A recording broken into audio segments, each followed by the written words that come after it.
अगर हम बात करते थे चार्टर्ड अकाउंटेंट्स की और इस एरिया में मुस्लिम की बात करते थे, वही एक नजम सर का नाम चला करता था, जो कि बोलना चाहिए कि मोनोपोली उन्होंने बरसों बरस लेकर चली है। लेकिन अल्हम्दुलिल्लाह बोलना चाहिए कि अब जो है माहौल बदल रहा है, और सबसे अहम जो चीज़ है, जो बच्चों में अवेयरनेस क्रिएट हो रहा है कि भाई चार्टर्ड अकाउंटेंट बनकर भी हमारा करियर बनाया जा सकता है, उसमें क्या क्या करियर अपॉर्चुनिटीज़ हैं, ये बच्चों में अवेयरनेस है, ये सबसे अहम चीज़ है। उसी तरह मैं तमाम ही मेहमान और पेरेंट हजरात को भी बताना चाहता हूँ, ये जो बच्चे हम लोगों ने बैठाए हुए हैं, ये सिर्फ इंटरेस्टेड बच्चे हैं जो कि चार्टर्ड अकाउंटेंट बनना चाहते हैं फ्यूचर के अंदर। मेरी और हमारे कॉलेज के पूरे स्टाफ की सिर्फ एक ही ख्वाहिश है, ये एक स्टेप आगे बढ़ते रहे।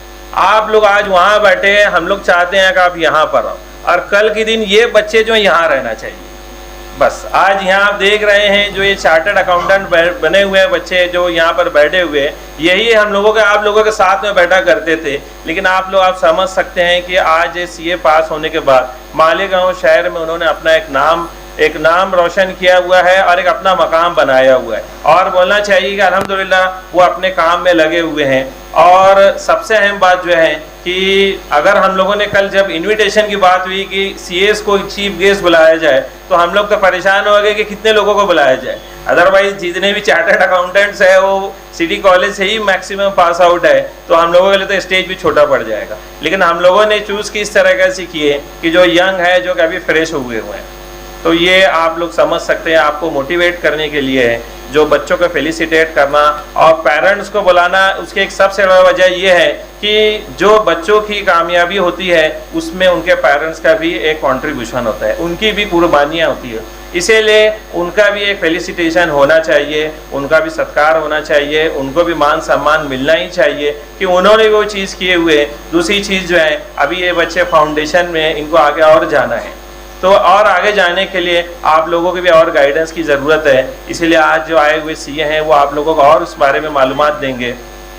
और हम लोगों ने जो है बोलना चाहिए कि एक जो नया मिशन जो सिटी कॉलेज के तय लेके चले हैं वो ये है कि जॉब ओरिएंटेड। हम लोग ये नहीं चाहते कि अब सिर्फ जो है कॉलेज डिग्रियां बांटे, अब यहाँ पर जो इस तरह से तालीम दी जाए कि बच्चा यहाँ तालीम हासिल करने के बाद रोजगार से जुड़े। उसी के तय हम लोगों ने जो है बहुत सारे पिछले 5-10 सालों में इनिशिएटिव्स लिया। खास तौर पे हम लोगों ने जो है अकाउंटिंग और टैक्सेशन का डिप्लोमा शुरू किया, उसके बाद जो है बीओक डिग्री शुरू किया अकाउंटिंग एंड टैक्सेशन के अंदर। और आज भी अल्हम्दुलिल्लाह बोलना चाहिए कि बहुत सारे बच्चे हम लोगों के जो है वो अकाउंटिंग एंड टैक्सेशन कोर्स करने के बाद अकाउंटेंट बन रहे हैं, कहीं सीए का पढ़ाई कर रहे हैं। तो एक जो चीज़ गांव की जो ज़रूरत थी वो प्रोवाइड करने की कोशिश कर रहे हो। उसी तरह जो हम लोगों का बीओक अकाउंटिंग एंड टैक्सेशन जो कोर्स चलता है, उसकी खास बात यह है कि वो ऑटोनोमस कोर्स है। ऑटोनोमस कोर्स का मतलब ये है कि उसका सिलेबस हम लोगों ने ही डिज़ाइन किया हुआ है, और उसका सिलेबस जो है गांव के चार्टर्ड अकाउंटेंट्स, इंडस्ट्रियलिस्ट, इनको लेकर हम लोगों ने सिलेबस बनाए हुए हैं। पुणे यूनिवर्सिटी का सिलेबस का ये होता है कि पुणे यूनिवर्सिटी पूरे डिस्ट्रिक्ट और पूरे पुणे, अहमदनगर, नासिक डिस्ट्रिक्ट को समझ कर सिलेबस बनाती है।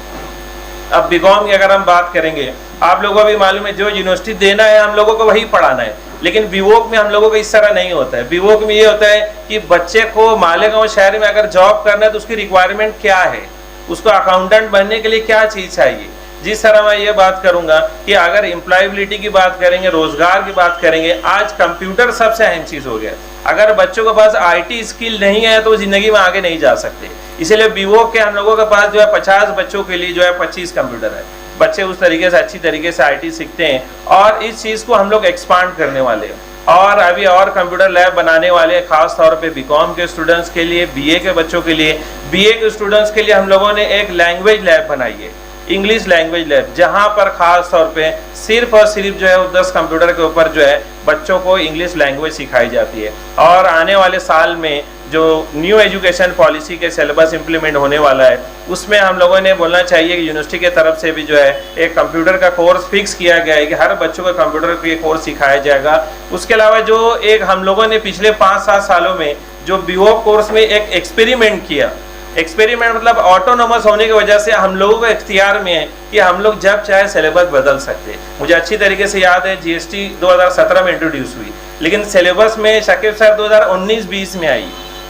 2 साल बाद जीएसटी यूनिवर्सिटी ने 2 साल बाद दिए, लेकिन बीओक में जिस दिन आए उसी दिन हम लोगों ने इम्प्लीमेंट कर दिया। तो 17 से आया और 17 से ही हम लोगों ने जीएसटी की शुरुआत कर दी बच्चों को पढ़ाना। तो बोलने का मकसद ये है, यूनिवर्सिटी 5 साल में सिलेबस बढ़ती है, लेकिन हम लोगों ने ये महसूस किया आज अगर मार्केट में या फिर सिस्टम कोई बदल रहा है, उसी वक्त हम लोगों को भी बदलना बहुत ज़रूरी है। और इसका एक बहुत बड़ा कदम लेते हुए हम लोगों ने एक जो फैसला किया हुआ है कि अभी बीओ कोर्स ही नहीं, पूरा कॉलेज ही हम लोग ऑटोनोमस करने वाले, और इंशाल्लाह आने वाले वक्त में मालेगांव शहर का ये पहला कॉलेज होगा जो कि ऑटोनोमस कॉलेज होगा। ऑटोनोमस कॉलेज के बारे में एक खास बात आप लोगों को बताऊंगा मैं, जिस तरह बीओ का भी है, हम लोग खुद उसका सिलेबस बनाते हैं, हम लोग खुद उसका असेसमेंट करते हैं और यूनिवर्सिटी ही उसकी मार्कशीट देती है।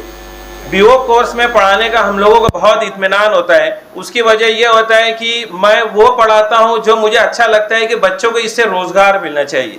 आज जो सबसे बड़ा अहम जो चीज़ हो गया है कि हम लोग तालीम तो हासिल कर रहे हैं, लेकिन तालीम हासिल करने के बाद जब बच्चा जब मार्केट में जाता है उसकी ज़रूरत अलग है और पढ़ता कुछ और है। लेकिन बीओक में हम लोगों ने इस तरह कस्टमाइज किया है, भाई मार्केट में जो चाहिए, भाई अकाउंटेंट बनने के लिए जो हुनर चाहिए वही हम सिखाते। अब ये हुनर हम सबको देना चाहते हैं। हम लोग उसको बीए में भी इंट्रोड्यूस करेंगे, बीकॉम में भी इंट्रोड्यूस करेंगे, एमकॉम में इंट्रोड्यूस करेंगे, बीएससी में इंट्रोड्यूस करेंगे। बीए में हम लोग बच्चा चाहे, अभी आप लोग अगर देखे होंगे खास तौर पर बीए इंग्लिश का सिलेबस, हम लोगों को मालूम है कि उर्दू मीडियम से आया हुआ बच्चा, उसकी इंग्लिश की लैंग्वेज कितनी होती है, लेकिन क्या होता है जब यहाँ आने के बाद अंडर ग्रेजुएट में उसको ड्रामा पढ़ना है, शेक्सपियर पढ़ना है, अब उसकी बेसिक इंग्लिश इतनी कमज़ोर है तो वो उसको समझ ही नहीं पाता है। यानी कि जब ग्रेजुएट हो जाता है, लेकिन अगर मैं उसे 2 लफ्ज़ इंग्लिश में बोलती तो वो समझ ही नहीं पाएंगे क्या हो रहा है, जबकि उसके पास कागज़ लेकर क्या निकला कि बीए इंग्लिश से ग्रेजुएट है। तो अब क्या हो गया कि हुनर एक अलग चीज़ हो गई है और डिग्री अलग चीज़ हो गई है। तो हम लोग ये नहीं चाहते, हम ये चाहते हैं कि बच्चा अगर डिग्री लेकर निकले तो उसके साथ में उसका हुनर लेकर निकले, और उसी के तहत हम लोगों ने ऑटोनोमस का प्रोसेस शुरू कर दिए। इंशाल्लाह अगर हम लोगों को जल्द कामयाबी हो गई तो आने वाला एकेडमिक ईयर हम लोगों को ऑटोनोमस रहने वाला है। वो ऑटोनोमस होने के बाद जो बीए, बीकॉम, बीएससी इनके सिलेबस हम लोग फ्रेम करेंगे। हम लोग समाज से, सोसाइटी से लोगों को बुलाएंगे, उनसे पूछेंगे, आप लोगों को बुलाएंगे जो पढ़ कर गए, हम आपसे पूछेंगे, सीए बुलाएंगे, भाई आप लोग बताइए बीकॉम को बच्चे को क्या पढ़ाना चाहिए। हम लोग यूनिवर्सिटी का सिलेबस नहीं पढ़ाएंगे, हम लोग जो है रिक्वायर्ड, जो ज़रूरत है बच्चों में, जो हुनर आ जाए, जो स्किल आ जाए, और बच्चा ऐसा तालीम हासिल करे कि तालीम हासिल करने के बाद वो 2 पैसा कमाने वाला बन जाए। बीओक के अंदर हम लोगों के पास जो है अभी जब 6 महीने के अंदर हुआ है कोर्स को, 6 महीने में तकरीबन 8-10 बच्चे तो कहीं ना कहीं काम करने लगे। तो हम लोगों को वहाँ क्या मिलता है, सेटिस्फैक्शन मिलता है, इत्मीनान मिलता है कि बच्चा सीखने के बाद क्या कर रहा है, 2 पैसा कमा रहा है। चाहे वो नहीं भी पैसा कमा रहा है, लेकिन इतना तो अपने आप को कर लिया है कि वो जॉब करने के लायक बन गया। अदरवाइज हम बीकॉम, एमकॉम की, मैं मेरी पर्सनली शेयर करूंगा, मैं बीकॉम हो गया, एमकॉम हो गया, मैंने कारखाने का अकाउंट ले लिया, अब मैं परेशान है कि उसको मैं लिखूं कैसे, क्योंकि मुझे क्या कि बीकॉम, एमकॉम इसी प्रॉब्लम सॉल्व करने को बताया गया, लेकिन कहीं प्रैक्टिकली अकाउंटिंग तो बताई ही नहीं गई कि शुरू कहाँ से होगा, ख़त्म कहाँ से होगा। मैं ले गया कन्फ्यूज होकर वापस कर दिया कि मैं सॉल्व कैसे करूँ। फिर मैं किसी अकाउंटेंट के पास अकाउंटिंग मैंने सीखा, फिर मुझे समझ में आएगा प्रोसीजर क्या है, तो तब मैंने यही चीज़ हम लोग बीओ के स्टूडेंट को बताते। बीकॉम में हम लोग मजबूर है, जो यूनिवर्सिटी दी है वही पढ़ाना है, वही पढ़ाना, वही चीज़ लेना है, वही प्रॉब्लम सॉल्व करना है। लेकिन जो प्रॉब्लम सॉल्व करते करते और जो एम्प्लॉयबिलिटी की बात करेंगे, इसमें बहुत ज़्यादा फर्क हो गया है। तो हम लोग इंशाल्लाह आने वाले वक्त में इस गैप को कम करना चाहते हैं। हम लोग ये चाहते हैं कि आज अगर बोलेंगे ग्रेजुएट के 5-10% जॉब लगते हैं, तो हम चाहते हैं भी 50%, 60% बच्चे जॉब पे लगे, तो एम्प्लॉयबिलिटी बढ़े, बच्चों में रोज़गार बढ़े, और हर बच्चे को हुनरमंद किस तरह बनाया जाए, ये सबसे अहम चीज़ रहने वाली है। तो इंशाल्लाह आने वाले वक्त में ना ही कॉमर्स के लिए, बाकी सभी फील्ड के लिए इंशाल्लाह हम लोग इस तरह कॉलेजेस में कोर्सेज इंट्रोड्यूस करने वाले हैं कि हर बच्चा यहाँ से हुनरमंद बने, और यहाँ से जाने के बाद जो है वो समाज में कुछ न कुछ करने के लायक रहे। लोगों ये ना लगे कि बस डिग्री ले लिया है उसके बाद वो कुछ नहीं कर सकता। तो मैं एक बार फिर जो है कॉलेज की तरफ से आए हुए तमाम ही पेरेंट हजरात का, तमाम स्टूडेंट्स का आप लोगों का वेलकम करता हूं, और तमाम ही बच्चों को मैं मुबारकबादी देता हूं कि आप लोगों ने अपनी ज़िंदगी में एक बहुत अच्छा कदम उठाया, एक नए अच्छे प्रोफेशन को तुमने चूज़ किया, और उसके बाद तुम्हारी ये कामयाबी की पहली सीढ़ी है। ये तो हम लोगों को चलते रहना है, ये तो अभी हमारी शुरुआत है, इसको आपको लेकर आगे चलते हुए रहना है, फाइनल तक के जाना है। और आगे ज़िंदगी में जिस तरह मैंने कहा कि आज हम लोगों ने इनको बुलाए हुए हैं, मैं उम्मीद करूँगा कल हम लोग आप लोगों को भी बुलाएंगे कि आप लोग भी यहाँ पर आएंगे और दूसरे बच्चों को, ये हम सर्कल चलते हुए रहना चाहते हैं, वो बच्चे उठकर यहाँ पर आए, उनका हम फेलिसिटेशन करें, ये बच्चा हमारे मेहमान बनकर आए, इंशाल्लाह ये मिशन रहेगा। शुक्रिया, thank you. CA, CS, ACCA, ये जो कम्पिटिटिव कोर्सेस हैं जो रिलेटेड है कॉमर्स से,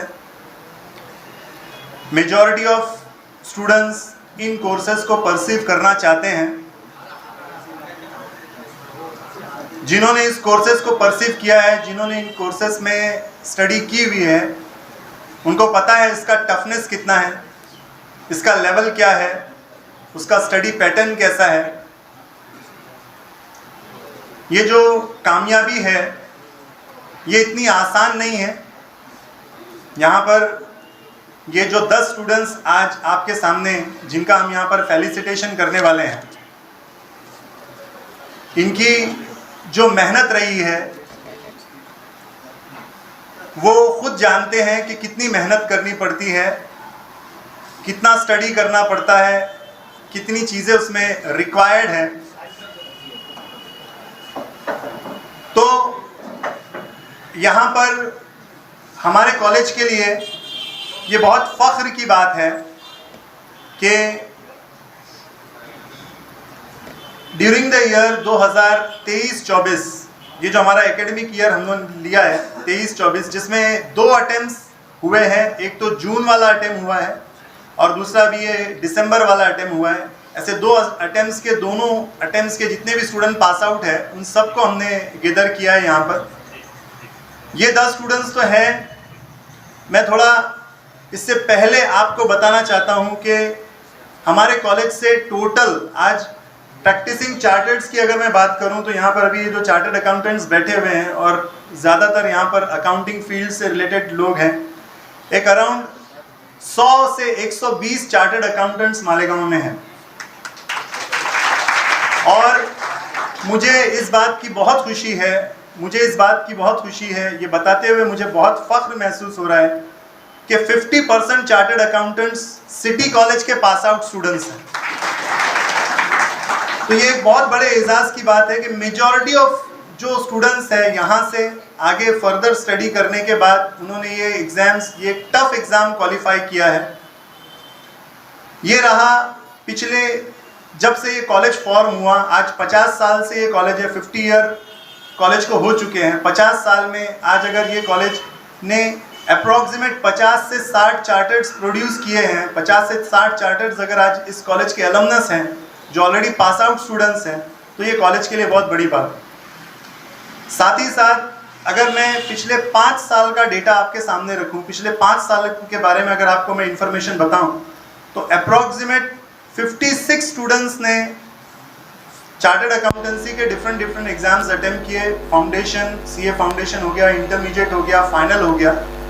56 स्टूडेंट्स में से 31 स्टूडेंट क्वालिफाई हुए हैं, CA क्वालिफाइड, अलग अलग लेवल्स पर, फाउंडेशन, CA, इंटरमीडिएट और फाइनल के अलग अलग लेवल्स पर टोटल 31 स्टूडेंट्स पास आउट हुए। ये अप्रॉक्सीमेट जो पासिंग परसेंटेज रहा है वो 55। ये बहुत बड़ी बात है कॉलेज के लिए, एक बहुत बड़ी चीज़ है कि भाई हमारे जो पास आउट स्टूडेंट्स हैं वो इस लेवल के एग्ज़ाम्स के लिए भी क्वालिफाई करते हैं, इस लेवल के एग्ज़ाम्स के लिए भी वो कोशिश कर रहे हैं और वो पास आउट हो रहे हैं।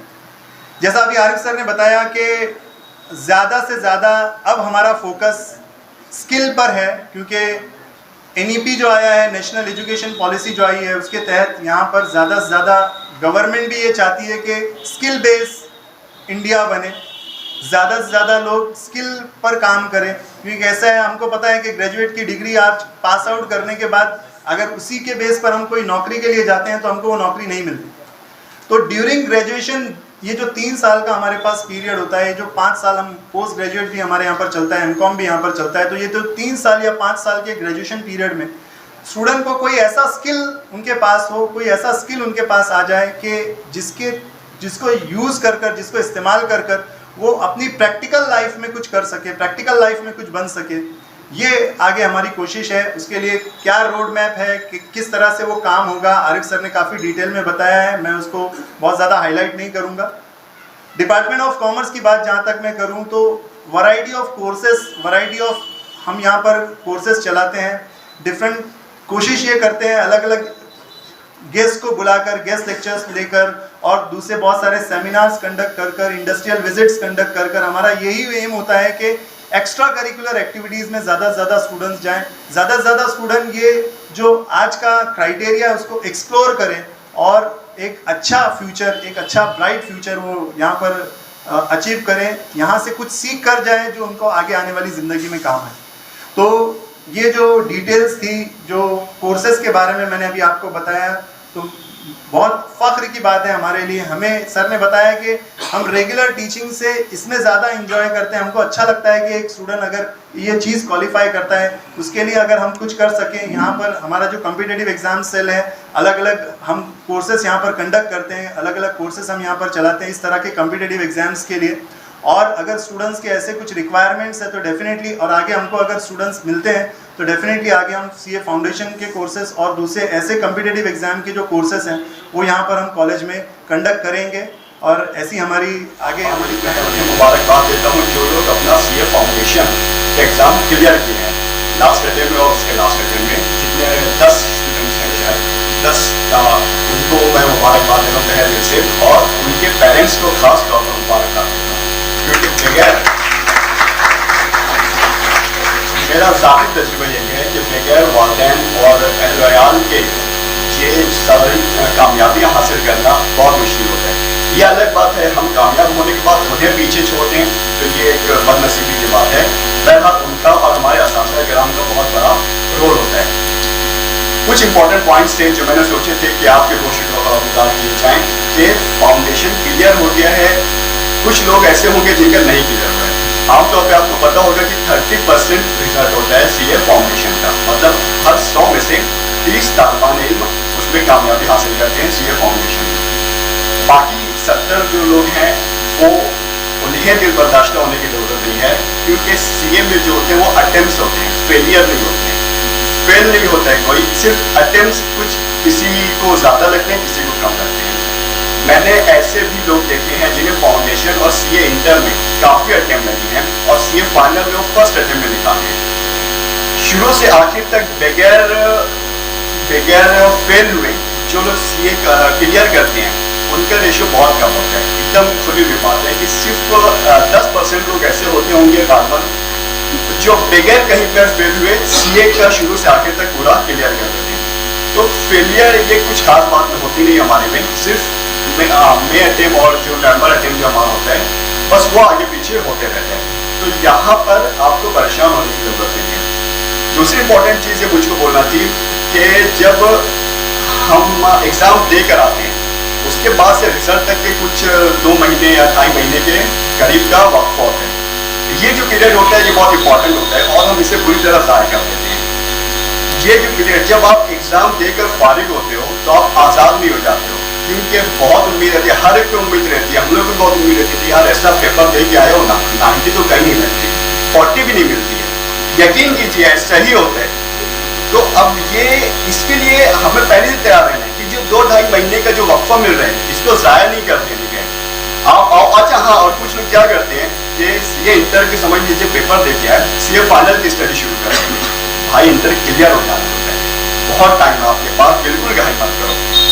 जब अपना पेपर खत्म हो 2-3 दिन आप रेस्ट ले सकते हो बिल्कुल, लेकिन उसके बाद आपको चाहिए कि दोबारा वही फर्स्ट ग्रुप आप दिए हो तो सेकंड ग्रुप या फर्स्ट ग्रुप जो आप दे के रहो पेपर फिर से स्टडी स्टार्ट कर दो। और उसमें सीए इंटर के लिए खास मैं बता रहा हूँ, सीए फाइनल के लिए ऑडिट का जो पेपर होता है वो सबसे आसान नजर आता है, होता सबसे मुश्किल है। एकदम थियरी होता है, पढ़ के तो यूँ हो जाएगा, बहुत मुश्किल होता है। उसके ऊपर मैं आपको बोलूँगी खास तवज्जो देना है ऑडिटिंग के ऊपर, क्योंकि थियरी पेपर रहता है, कंसेप्चुअल क्लैरिटी बहुत ज़्यादा ज़रूरी है उसके लिए। तो ये एक बात थी कि सीए फाउंडेशन या फिर जो भी एग्ज़ाम आप जब दे रहे हो उसके बाद हमें क्या करना है, तो उसके बाद वही रिपीट करना है जो आप ऑलरेडी एग्ज़ाम दे कर आए, उसी को और मजबूत करना है, क्योंकि बहरहाल वही चीज़ आपको आगे भी कहीं ना कहीं आएगी, फाइनल तक वो चीज़ लगे रहेगी आपके साथ। दूसरी चीज़ ये होती है जब हम क्लासेस लगाते हैं तो फैकल्टी के सिलेक्शन में हम आमतौर पर ये देखते हैं कि क्लासेस कहाँ लगाऊँ, जहाँ मेरा दोस्त लगाए और वहाँ पे लगाऊँ। पहला फैक्टर ये होता है। सेकेंड फैक्टर ये होता है कि जो टॉप क्लासेस हैं जिसका नाम है मार्केट में, वो क्लासेस लगाते हैं। मैं आपको राय देता हूँ कि यूट्यूब पर बहुत सारे लोगों के लेक्चर्स अवेलेबल होते हैं। आपको चाहिए कि डेमो लेक्चर्स होते हैं, कुछ डेमो लेक्चर्स आप देख लो। जिस फैकल्टी के बारे में आपको समझ है, जिसकी बातें आपको समझ आ रही हैं, उसकी क्लासेस करो। जो जिससे आप फैमिलियर हो सकते हो, जिससे आप थोड़ा सा इंटरेक्शन जिससे आपको आसान हो, जिससे आप मिल्स या तो बस जिसकी बात आपको समझ आ रही हो, ऐसी फैकल्टी को चूज करना चाहिए। वो आपके लिए आसान होता है, क्योंकि हम लोग खुद यही देखते थे कि यार कौन सी फैकल्टी अच्छी है, लेकिन उसकी बातें समझ में नहीं आती है। लेकिन जो कि उसके पास से 50 लोग पास आउट हुए हैं तो वहीं पे लगाया जाए, ऐसी बातें उसके पास फेल भी बहुत सारे होते हैं। तो अपने को जहाँ पर समझ आ रहा है, आप लोग कई दफ़ा देखो, कई चीज़ देखो, जहाँ पर समझ आ रहा है उसके बाद वो फैकल्टी। उनके पेरेंट्स को बहुत बहुत मुबारकबाद। It is a great achievement. आपकी जो प्रोफेशनल करियर है उसका एक बहुत इंपॉर्टेंट स्टेप आपने क्लियर कर लिया है। So congratulations to the parents and to the students. उसके बाद शायर ने तो पत्थर कह दिया है हमको, लेकिन मेरा ऐसा मानना है कि हर कोई अपनी जगह एक हीरा है, और यहाँ पे जिस तरीके से इनिशिएटिव्स लिए जा रहे हैं, तो मेरा ऐसा मानना है कि आप लोग जो हीरे हो वो बहुत अच्छे हाथों में हो, जो आपको बहुत अच्छी इंशाल्लाह फ्यूचर में वैल्यूज़ आपकी निकाल के देंगे आप लोगों को। अभी बहुत सारी चीज़ें आरिफ सर, शकीब सर और फैज़ ने कवर कर दी हैं, तो मैं कुछ बेसिक पॉइंट्स के ऊपर आप लोगों को चीज़ें बताना चाहूँगा। सबसे पहले तो आप लोगों को इस कोर्स के दौरान जो है CA, जो भी आप प्रोफेशनल कोर्स कर रहे हो, CA है, CS है, CWA है, आप लोगों को बहुत पॉजिटिव रहने की ज़रूरत है। हम लोग अक्सर क्या करते हैं ना कि जैसे ही हमारा फाउंडेशन क्लियर होता है तो हम लोग एक रश में होते हैं कि मुझे बस एक ग्रुप अपेयर करना है। तो जब आप ये डिसीजन ले रहे हो कि मुझे सिर्फ एक ग्रुप अपेयर करना है, तो आपने एक नेगेटिविटी वहीं से आपके एग्जामिनेशन के लिए आप लेके आ गए हो ऑलरेडी। तो हमेशा कोशिश ये करना है कि आप दोनों ग्रुप एक साथ अटेम्प्ट करो, क्योंकि ये जो मई और नवंबर का जो साइकिल है अटेम्प्ट का, it's a very dangerous cycle, जिसमें काफ़ी लोग पीछे रह जाते हैं। तो कभी भी घाई में डिसीजन नहीं लेना है। अगर आपको डिसीजन मेकिंग में प्रॉब्लम हो रही है तो अल्हम्दुलिल्लाह आप लोगों के पास काफ़ी आपके मेंटर्स हैं, आप उनसे डिस्कस कीजिए। तो सबसे पहला पॉइंट ये था कि घाई में डिसीजन नहीं लेना है, एक अटेम्प्ट की तरफ या एक ग्रुप की तरफ कभी भी नहीं जाना है कि मुझे सिर्फ एक ग्रुप अपेयर करना है। सेकंड, आप लोग यहाँ पे मैंने मालेगांव में अक्सर देखा है कि ये प्रॉब्लम होता है लोगों को कि उनके लिए स्टडी के लिए सर्कल नहीं होता।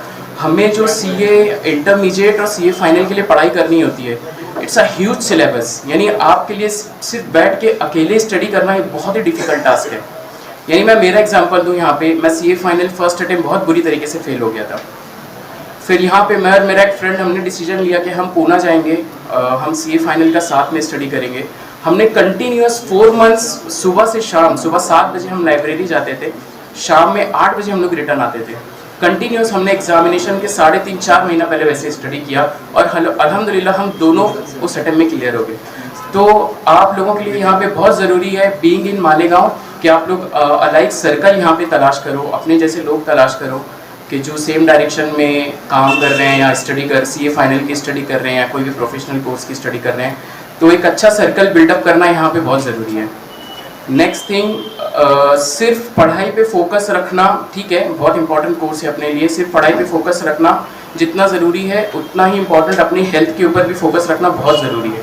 तो अगर पॉसिबल हो सके तो जिम ज्वाइन करो, जॉगिंग करो, ठीक है, कोई ना कोई एक स्पोर्ट्स एक्टिविटी ज्वाइन करो। सिर्फ बैठ के स्टडी करना all the time is not possible, ठीक है। तो थोड़ा सा फिजिकल एक्टिविटी के ऊपर भी, अपने हेल्थ के ऊपर भी फोकस करना है। नेक्स्ट, जो इनिशिएटिव यहाँ पे आरिफ सर ने, शकीब सर ने बताया कि टेक्नोलॉजी से रिलेटेड लिए जा रहे हैं, तो वो बहुत इंपॉर्टेंट है, ठीक है। जो लोग टेक्नोलॉजी में काम या नहीं सीख रहे हैं वो कहीं पे भी मैच नहीं कर पाएंगे, सिर्फ आपका थ्योरेटिकल नॉलेज आपको कुछ काम नहीं आने वाला है। तो जो भी आप अभी कोर्स से फ्री हो रहे हो, आप फाउंडेशन से फ्री हुए हो या आप इंटरमीडिएट से जब भी फ्री होंगे, तो जो भी आपके पास अवेलेबल टाइम है आप वो लर्निंग पे इन्वेस्ट करो उस टाइम को। एक CA के लिए सबसे इम्पोर्टेंट IT का टूल क्या है, किसी को पता है क्या? एक्सेल, MS एक्सेल, ठीक है, MS ऑफिस, बहुत ही बेसिक टूल है। ठीक है ना। लेकिन एक सीए के लिए ऐसा बोलना चाहिए कि एक सीए प्रोफेशन की जान नहीं है, ठीक है। तो आप अपना टाइम इन्वेस्ट करो टेक्नोलॉजी को सीखने के लिए, एमएस ऑफिस सीखने के लिए। और आज भी बहुत सारे ज़बरदस्त आर्टिफिशियल इंटेलिजेंस जैसे टेक्नोलॉजिकल एडवांसमेंट हो रहे हैं, जिसकी वजह से जो सीए प्रोफेशन है या जो दूसरे प्रोफेशन है वो बहुत ही ड्रास्टिकली चेंज हो रहे हैं, ठीक है। तो जितना आप अपने प्रोफेशनल कोर्स के लिए आप एफर्ट्स दे रहे हो, आप कोशिश करो कि आप आपके अवेलेबल टाइम में उतना टेक्नोलॉजी के ऊपर भी और आपकी सेल्फ लर्निंग के ऊपर भी टाइम इन्वेस्ट करो, ठीक है। सो ये बहुत ही कुछ क्रिटिकल पॉइंट्स थे जो मुझे आप लोगों को बोलना था। बाकी फ्यूचर के लिए मैं बेस्ट ऑफ लक बोलना चाहूँगा। जो कैंडिडेट एक स्टेप आगे आ चुके हैं और जिनको आना है आगे, वो जल्दी डिसीजन ले। यहाँ पे होता क्या है ना कि अभी फ़िलहाल अल्हम्दुलिल्लाह आप लोगों के पास अच्छे मेंटर्स अवेलेबल हैं। लोग बीकॉम फाइनल ईयर होने के बाद डिसीजन लेते हैं कि यार उनको सीए शुरू करना है। It is very late. पता है आप लोगों को, आज लोग 21 ईयर्स में लोग क्वालिफाई हो जा रहे हैं, चार्टर्ड अकाउंटेंट्स बन जा रहे हैं लोग 21 ईयर्स में। तो बाय द टाइम आप लोग बीकॉम क्लियर कर रहे हो, I guess you are already 21। So ये बहुत लेट हो जाता है डिसीजन लेने को। आपने ऑलरेडी आपकी लाइफ का बहुत इंपॉर्टेंट टाइम जो है सिर्फ सोचने में ही निकाल दिया है। तो जितना जल्दी हो सकता आप लोग डिसीजन लीजिए। अगर नहीं सीए तो और भी बहुत अच्छे अच्छे प्रोफेशनल कोर्सेज अवेलेबल हैं, ठीक है, जो आप एक्सप्लोर कर सकते हो किसी से डिस्कस करके। जैसे सीए हो गया, सीएमए हो गया, सीएस हो गया। लोग एसीसीए के बारे में सोच रहे हैं, लोग सीएफए के बारे में सोच रहे हैं, सीपीए के बारे में सोच रहे हैं। तो आप किसी से मिलो, जो भी आपको ठीक लगता है कि is a right person to discuss करो और डिसीजन लो आगे फ्यूचर में आपको कैसे आगे बढ़ना है। तो बस थैंक्स, मैं इतनी बात कह के मेरी बात ख़त्म करूँगा।